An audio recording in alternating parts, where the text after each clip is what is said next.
Are you ready to completely transform your body and your life?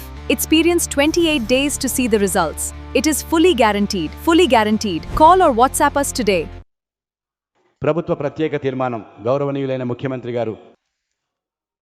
గౌరవనీయులైన సభాపతి, రాజకీయం అనేది ప్రజల కోసమే. అదేవిధంగా రాజకీయ పార్టీ అంటే అది ప్రజల కోసమే. అది అన్ని రాజకీయ పార్టీలకు వర్తిస్తుంది. సిద్ధాంతాలలో, వైఖరిలో ఏవైనా భేదాలు ఉండవచ్చు, కానీ ప్రజల సమస్యల వద్ద అన్ని రాజకీయ పార్టీలు ప్రజల పక్షానే నిలబడతాయి. మేము కూడా అంతే. మనస్సాక్షి ఉన్న ప్రజాస్వామ్యంగా ఉండాలన్నదే మా ఏకైక ఆకాంక్ష. మన రైతుల సంక్షేమం కోసం, మన ప్రజల క్షేమం కోసం నిలబడటం మన బాధ్యత మరియు మన హక్కు. వీటన్నిటికీ మించి అది మన ప్రాణాధారమైన ఒక గొప్ప భావోద్వేగం. నీటి వనరులే మన అత్యంత ముఖ్యమైన ప్రాథమిక జీవనాధారాలలో ఒకటి. నదీ జలాల హక్కు మన ప్రాథమిక హక్కుల్లో ఒకటి. దానిని సంరక్షించి తీరాల్సిన బాధ్యత మనందరిపైన ఖచ్చితంగా ఉంది. ఆ భావన ప్రాతిపదికన మన సభలోని గౌరవ సభ్యులందరి ఆమోదం కోసం ఒక ముఖ్యమైన తీర్మానాన్ని ప్రవేశపెట్టబోతున్నాము.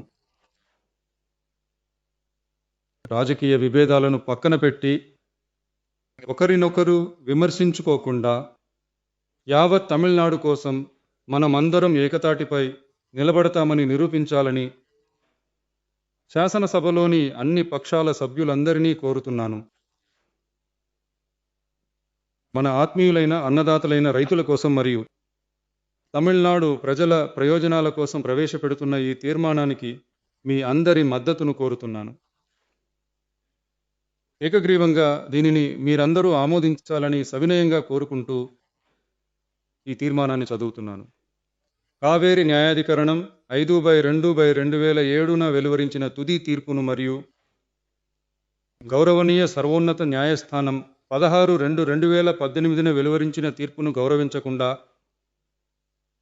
సంబంధిత నదీ పరివాహక ప్రాంతాలలోని రాష్ట్రాల సమ్మతిని పొందకుండా, కేంద్ర ప్రభుత్వం నుండి ఎటువంటి ముందస్తు అనుమతిని పొందకుండా, కర్ణాటక ప్రభుత్వం ఏకపక్షంగా కావేరి నదికి అడ్డంగా మేకదాతు వద్ద ఆనకట్ట నిర్మించేందుకు చేస్తున్న ప్రయత్నాలను ఏ విధంగానూ అంగీకరించలేము. కాబట్టి కర్ణాటక ప్రభుత్వం చేపట్టిన ఈ చర్యకు ఈ శాసనసభ తన తీవ్రమైన నిరసన తెలియజేస్తోంది.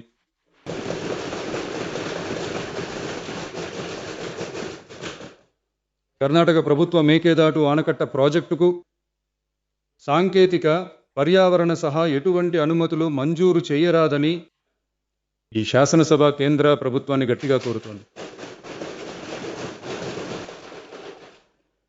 కావేరీ జల వివాదాల ట్రిబ్యునల్ మరియు సర్వోన్నత న్యాయస్థానం కావేరీ పరివాహక ప్రాంతం ఒక లోటు పరివాహక ప్రాంతమని పేర్కొని ఆ ప్రాంతంలోని మొత్తం నీటిని పరివాహక రాష్ట్రాలకు పంపిణీ చేసినందున కావేరీ పరివాహక ప్రాంతంలో ఎటువంటి కొత్త ప్రాజెక్టులు చేపట్టడం లేదా అదనపు నీటిని వినియోగించడం సాధ్యం కాదని స్పష్టం చేశాయి.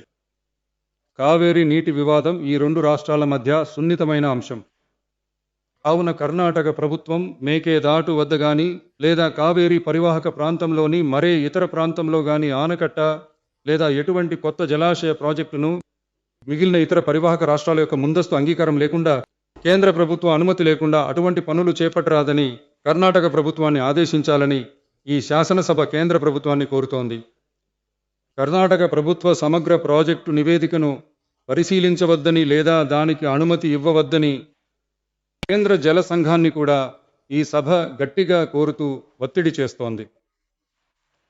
కర్ణాటక ప్రభుత్వ ఈ ప్రయత్నాన్ని తిప్పికొట్టి తమిళనాడు రైతుల యొక్క ప్రయోజనాలను కాపాడటానికి తమిళనాడు ప్రభుత్వం తీసుకునేటటువంటి అన్ని చర్యలకు ఈ సభ తన సంపూర్ణ ఏకగ్రీవ మద్దతును తెలియజేస్తోంది అనే ఈ తీర్మానాన్ని నేను ప్రతిపాదిస్తున్నాను. దీనిని గౌరవ సభ్యులు పూర్తి మనసుతో బలపరచాలని సాదరంగా కోరుకుంటున్నాను. గౌరవనీయులైన ముఖ్యమంత్రి గారు ఇచ్చేటటువంటి ప్రత్యుత్తరం. గౌరవనీయ అధ్యక్ష, ప్రభుత్వ ప్రత్యేక తీర్మానానికి మద్దతు తెలిపిన గౌరవ సభ్యులకు, సభలోని గౌరవ సభ్యులందరికీ నా హృదయపూర్వక కృతజ్ఞతలు తెలియజేస్తున్నాను. గౌరవ ప్రతిపక్ష నాయకులు మాట్లాడుతున్నప్పుడు ప్రభుత్వ ప్రత్యేక తీర్మానంలో ఒక అంశాన్ని చేర్చాలని కోరారు. దానిపై ఈ క్రింది విషయాన్ని సభకు తెలియజేయాలని కోరుకుంటున్నాను. మేకదాటు సమస్యకు సంబంధించి నా నాయకత్వంలో 2026 మే 26వ తేదీ నాడు మేకదాటు సమస్య కోసం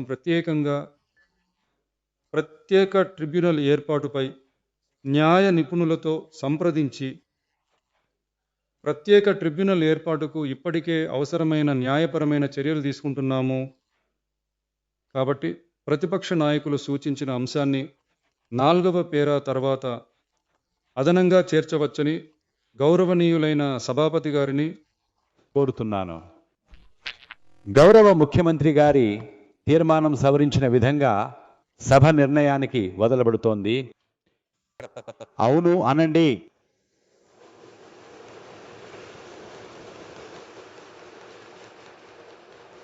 కాదు అనండి. ఎవరూ వ్యతిరేకించరని భావిస్తాను. ఎవరూ వ్యతిరేకించలేదు. తీర్మానం ఏకగ్రీవంగా నెగ్గింది.